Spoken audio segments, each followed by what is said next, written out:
this is a patriarchy and that the men of the realm want to keep the men in power. Men would sooner put the realm to the torch than see a woman ascend the Iron Throne. This is a patriarchy. When this great winter comes, Rhaenyra, and if the world of men is to survive, a Targaryen must be seated on the Iron Throne. This is a patriarchy. Aegon called his dream the Song of Ice and Fire. What's this? A song of ice and fire. Oh, you can smell the shit from 5 miles away. I'll be honest, this episode wasn't as bad as I thought it was going to be, and it's certainly better than Season 8, so I'll give them that. And there was some good parts in this episode, but there was also a lot of bad parts. Furthermore, the post-episode commentary by the show creators and the actors make it quite clear that this series is going to have some serious issues. Right out of the gate, the series is in kind of a strange place because the vast majority of viewers absolutely hated how Season 8 ended for Game of Thrones, but despite that, the show creators for this series have decided to rely heavily on nostalgia and references to the original Game of Thrones, which seems like kind of an odd strategy to me because I think a lot of viewers are going to hate being reminded of Season 8, but of course you're still going to have another group that are going to bark and clap like seals because the character said the thing. Not surprising though, because Disney does the same thing all the time with the MCU and Star Wars, where they'll put out a garbage product and then they just cram it full of nostalgia. For me, I hated Season 8 just as much as anyone, but I'm not going to hold that and those mistakes against the series that I'm currently reviewing.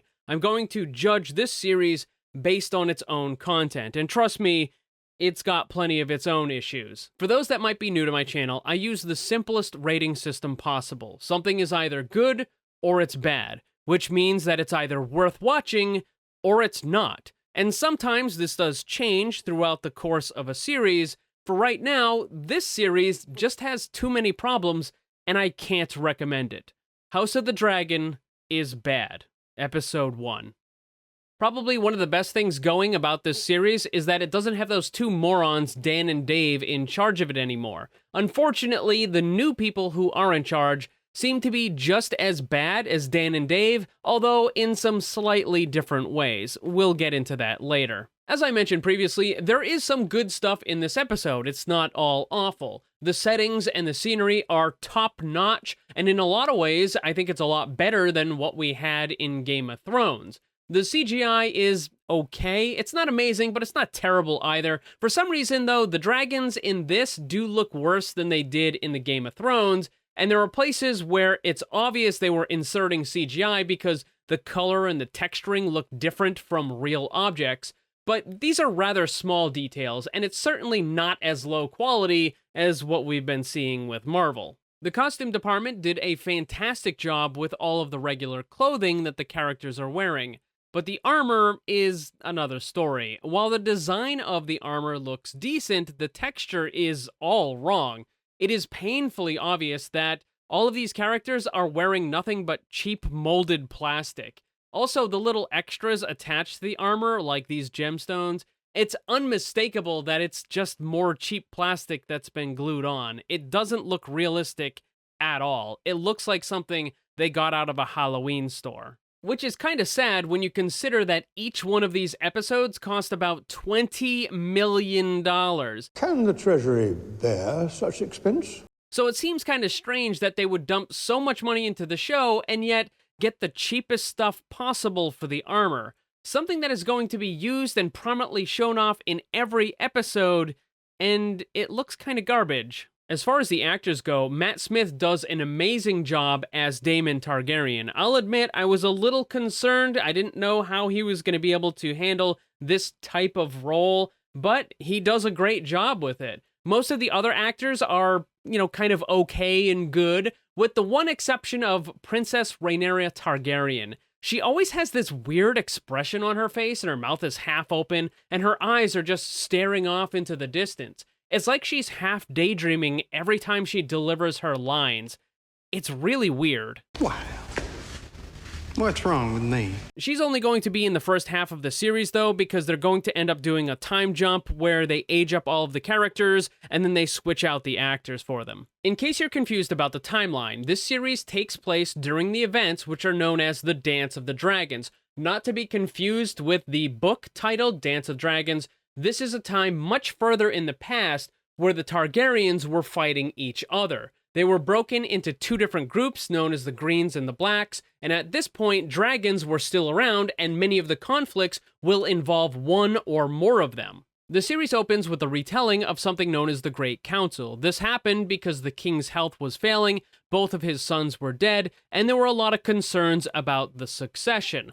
These sorts of situations are incredibly bad for a kingdom because when the king does finally die, there'll be numerous people claiming the right to the throne, and of course, this will lead inevitably to war. This king named Jaehaerys didn't want that to happen, so he called the Great Council and allowed his lords to choose who the next heir would be. There were two main claimants, Rhaenys, the eldest female descendant, and Viserys, the eldest male descendant. Ultimately, it was Viserys who was chosen by the lords, and the show wants to make it seem like the only reason why this happened was because he was a man, and Rhaenys is a woman, which is a whole bunch of bullshit. She was such a strong female woman. If you recall the montage from the beginning of this video, it's very clear what the show creators are trying to do and what their motivation is for this series.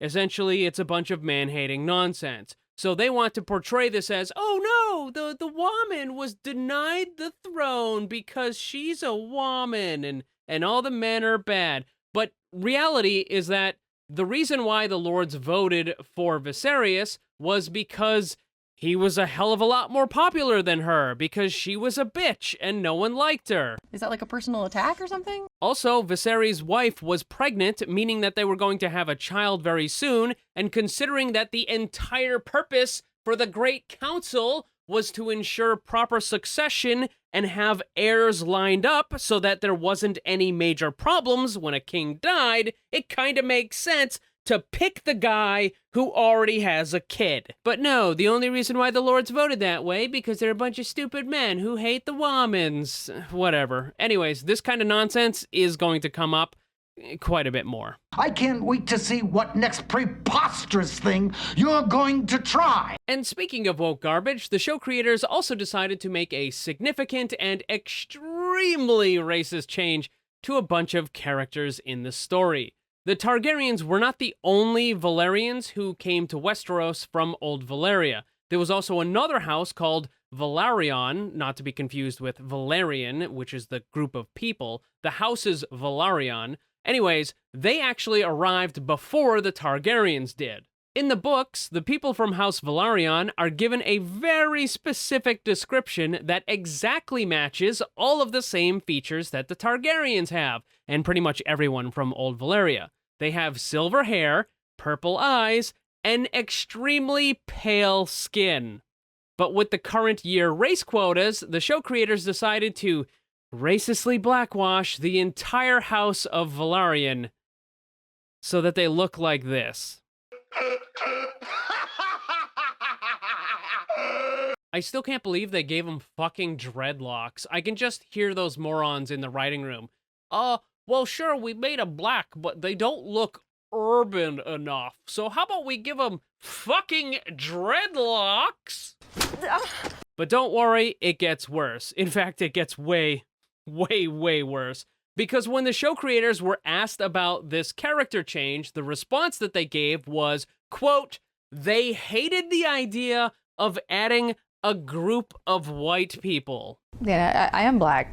So yeah, that sounds pretty fucking racist. Now, is this really a big deal? Yes, absolutely yes. Because first of all, only the original author should ever make these kinds of changes. And second, the entire reason why they made the change in the show was for an explicitly racist reason. I ask you to stop and think for just a second what the reaction would be if the show creators on any given program had said that they were going to change a bunch of characters because they hated the idea of adding a group of black people. How do you think that would go over? It's racist nonsense. There should be lawsuits on the basis of this. But hey, there is a silver lining. It means I get to put another stamp on the board. Although in this case, since it's a whole family, I'm gonna add 5 stamps. I hate to say it, you know, I just started this whole little board thing about a week ago, and yet it seems to be filling up a lot faster than I thought it was going to be. Which is, yeah, it's pretty awful when you stop and think about it. Oh, well. That's very disappointing. Continuing, there's a small time jump, and Viserys has become the king, with his wife expecting their second child. Their first child, Princess Rhaenyra, has grown up and is now also a dragon rider. As she makes her way to the castle, we get a few minutes of incredible-looking set pieces, and we're also introduced to her handmaid, Alicent. Moving over to the High Council meeting with the king, we learn that he has a brother named Daemon Targaryen, who has recently been appointed commander of the City Watch. There's a bunch of talk about an upcoming tournament, and it's clear that the show creators are trying to draw parallels with the early seasons of Game of Thrones. You know, the seasons that people actually enjoyed. Nice. After the meeting, Princess Rhaenyra heads to the throne room where we finally meet Daemon Targaryen, played by Matt Smith. These two characters are speaking in High Valyrian, and remember that because it's going to be important later on. This moves into the next scene with Rhaenyra now sitting in the Godswood with Alicent going over a history lesson that has absolutely nothing to do with the current story. Then it moves into another scene with the king having some sort of injury on his back that won't heal, and we're now 20 minutes into the episode, and so far, all of the conversations between these characters has been nothing but exposition. Normally, in the opening of a story, the writer would present some information, but do so in a manner that causes the audience to start asking questions, like, why is this character the way he is? Why do they do those certain things in that way? But here, everything is answered immediately after it's brought up through some exposition by the characters. Now, I understand that the show needs to establish all of this stuff, but the way that they do it in boring, non-stop exposition for 20 minutes is probably not a good idea. But finally, now we get a change of pace, with Daemon about to unleash the new City Watch, known as the Gold Cloaks. And if you didn't know, Daemon is the one responsible for giving the name and the cloaks that went along with it. The city has been lawless for a while, and now Daemon intends to strike fear into the criminals. The Gold Cloaks begin moving through the city, capturing every known criminal they can find, and as it turns out, every single criminal in the city happens to be a man. I am shocked. Shocked! Yeah, there are a few women in the crowd that are being held back, but every single person that actually receives a punishment is a man. And these punishments are all some sort of severe injury, like losing a hand or some other important body part. Remember, the show creators have been very clear about their motivations, and that the entire theme of this series is that men are bad and women are good. Something patriarchy. Obi, when it fits a woman. Another thing worth mentioning is that unlike the Game of Thrones series, the show creators have stated that they are removing all kinds of violence directed towards female characters. This comes as a direct result of the Sansa Stark incident. There's a kind of irony here because they want to show how badly that men are treating women, and yet they refuse to show any sort of actual violence to indicate as such. It's not really surprising because this hypocrisy is coming from the same morons who complained about what happened to Sansa Stark, and yet they had no problem at all with what happened to Theon Greyjoy. In fact, one of the criminals in this scene also gets Theoned. Regardless, the following day, there's another meeting with the king, and the council members are complaining about Daemon's behavior with the Gold Cloaks. This causes Daemon to go to a whorehouse and get all mopey. Gonna cry? Sometime later, the tournament begins, and I have to say it's pretty solid. It's significantly more fast-paced than the way jousting is usually depicted, not just in Game of Thrones, but in any medieval story in general. And I like the way that they're handling it here, because after the two jousters finish a run at one another, they immediately grab another lance and go again without stopping and without any kind of break in between. Eventually it's Daemon's turn, and because he's a prince, I guess he's allowed to choose his opponent. He picks the son of Otto Hightower, who's the current Hand of the King. Daemon does this because Otto Hightower is Daemon's biggest critic and rival. However, Daemon doesn't just want to win, he also wants to injure his opponent to further hurt the Hightower family. During the second pass, Daemon angles his lance downward so that it trips his opponent's horse, causing the rider to become severely injured. And now you can take all those good things that I was saying about the jousting and just throw it away, because what he did is incredibly obvious to everyone watching. It's considered dishonorable, and it is strictly prohibited. Using this tactic would result in an instant loss and removal from the tournament. Even if he's a prince, it wouldn't matter. The king and the hand of the king would absolutely say, no, you're not allowed to do that. Yet for some idiotic reason, half the crowd is cheering, and both the king and Otto Hightower say nothing about it at all. It never happened. No way. It never happened. Everyone just pretends that this is something normal and that it's allowed. Princess Rhaenyra even tells Daemon that it was nicely done, even though she knows for a certainty that he effectively cheated. This entire scene is extraordinarily stupid and very poorly written, and this is the exact sort of thing that I frequently criticize that is done by Disney writers in the MCU and in Star Wars. And that's because they want a certain outcome to happen, so they contrive ridiculous circumstances for it to go, ignoring all logic along the way. Best season ever! Meanwhile, the queen has gone into labor, but there are complications, so the king rushes to be by her side. And the show creators actually did something kind of interesting here by having a juxtaposition of the woman bleeding and giving birth, while the men are outside fighting and bleeding in the tournament. Earlier in the show, the queen had said that a woman's battlefield is the birthing bed, and this is kind of making that all happen. Unfortunately, the maester tells the king that due to severe complications that unless something is done, both the queen and the child are going to die. He makes it very clear that there is almost no situation where the queen will survive. She is absolutely going to die. But there is a small chance that they can save the child by surgically removing it. The show creators gave some extra commentary about this scene in particular, and they happened to say some of the dumbest things imaginable. First, they made the mind-numbingly stupid claim that women only had a 50% chance of survival during childbirth in this time period. How dumb are you? Not only is that hilariously wrong, but it's not even close. Even going back as far as ancient Rome, the rate at which mothers died was only about 25 per 1,000. In other words, it was only 2.5%, meaning that the writers on this show were only off by 47.5 out of 50. Look at this idiot. One ball and no brains. The second ridiculous thing they said about this scene was that it displays man's control over women's bodies, because bringing current year topics into a fantasy story is always such a great idea to do. What? No. But what's worse is that it's not even a valid point. It's fucking absurd. The maester just told the king that his wife was going to die and that there was nothing they could do to stop it. So the king was given the enormously difficult task of essentially telling the maester to kill the queen in order to possibly save their child. This is not the sort of decision that any father or husband would ever want to make. Off in the distance, I can hear screeching from a blue hair weirdo on social media saying, "Well, what about the queen? Why didn't she have a say in what's about to happen?" And normally I would say, yeah, that probably would be a good idea to ask the queen if she wants to, kind of go through with this procedure and all that sort of stuff. Except it was also made clear earlier in this scene that the maester had given her an extremely high amount of milk of the poppy. To put it bluntly, the queen was about as high as Hunter Biden. I understood that reference. Which basically means that the queen was so out of it that she was no longer capable of making any kind of logical or rational decisions, which is why the choice fell to the king.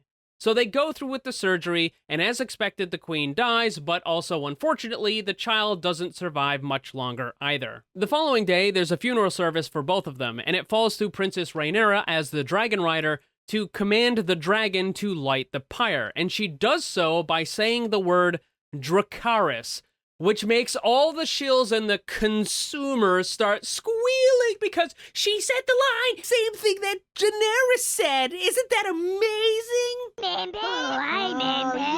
Actually, no, because it doesn't make any fucking sense whatsoever. The reason why Daenerys chose the word Dracarys to command the dragons was because it was a word from High Valyrian, a language that no one uses in Westeros. She picked it for the explicit reason that no one would ever accidentally use it and thus cause the dragons to start breathing fire. Remember earlier in the episode when Rhaenyra and Daemon were in the throne room and they were speaking High Valyrian? That's because the Targaryens and others still spoke the language of High Valyrian quite often in Westeros during that time period.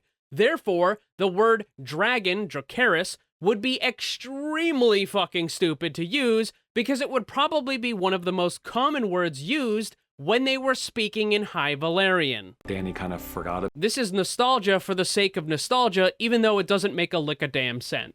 Continuing, we get another scene that takes place in the council room, and once again, they're complaining about Daemon. Hightower wants the king to name a new heir instead of Daemon, but the king refuses. Later that night, Hightower sends his daughter Alicent to console the king, but what he's actually trying to do is have his daughter seduce the king so that she'll become a new queen, and then the Hightowers gain more power in the kingdom. The next day, we get yet another boring council meeting where again, they're complaining about Daemon Targaryen. This time, apparently, he was overheard making a joke about the king's dead child, which causes the king to become furious. Not only does he remove Daemon as the heir to the throne, but he also banishes Daemon from the city. The king chooses to name his daughter Rhaenyra as his new heir, and makes all the lords in the kingdom swear loyalty to her. Many of these lords, however, seem to be noticeably uncomfortable in doing this, and again, the show wants us to believe that there is no reason for them to be uncomfortable except for the fact that Rhaenyra is a woman. But the reality is that Daemon was very popular, and the lords don't like the idea of a popular, proven battle commander being sidelined for someone with no experience. But don't worry, it gets worse. The show creators decide to expand on Targaryen lore, and by that I mean they take a big dump on it. Before Valyria was destroyed, a Targaryen named Daenys the Dreamer had a vision about its destruction, and this led the Targaryens to flee to Dragonstone, and they were one of the few to survive the destruction of Old Valyria. The show is now claiming that Aegon the Conqueror also had a prophetic dream about the Night King and the White Walkers. The king tells Rhaenyra about this and says that there must be a Targaryen on the throne in order to stop the cold that will arrive from the north. He even shows her the Valyrian dagger that was used to attack Bran and says that somehow it's associated with the prophecy or whatever. Anyways, all of this is utterly worthless garbage for a variety of reasons. Nostalgia for the sake of nostalgia is a very weak crutch that bad writers rely on, and in this case, it's an especially poor choice, considering that the end of the White Walkers and the Night King was one of the most hated moments in one of the worst episodes in all of Game of Thrones. Why would you want to remind people of this? Know your fucking place, trash. Also, we already saw the origin of the Night King. We saw every important moment that led to the wall falling. What else is this series going to possibly add to that storyline that's going to have any meaningful impact beyond what we've already seen in Game of Thrones? Not to mention that the Dance of the Dragon storyline has absolutely nothing to do with the threat from the north. The inclusion of the dagger makes this scene all the more ridiculous. It's fairly obvious that the major choices being made by the show creators in this series are done for two reasons. The first is to push the idiotic woke agenda of the show creators, and the second is to needlessly tie in with Game of Thrones through pointless nostalgia, despite the fact that the events of this time period are completely disconnected from the events that happened after Robert's Rebellion. If I had to place it, I'd say this episode feels like it's somewhere around Season 5 quality from Game of Thrones. It's not absolute garbage, but I wouldn't say that it's worth watching either. I think the next episode is going to be a good indicator of exactly where this series will be going, and if it's going to be worth watching at all. But thankfully, that's the end of Episode 1.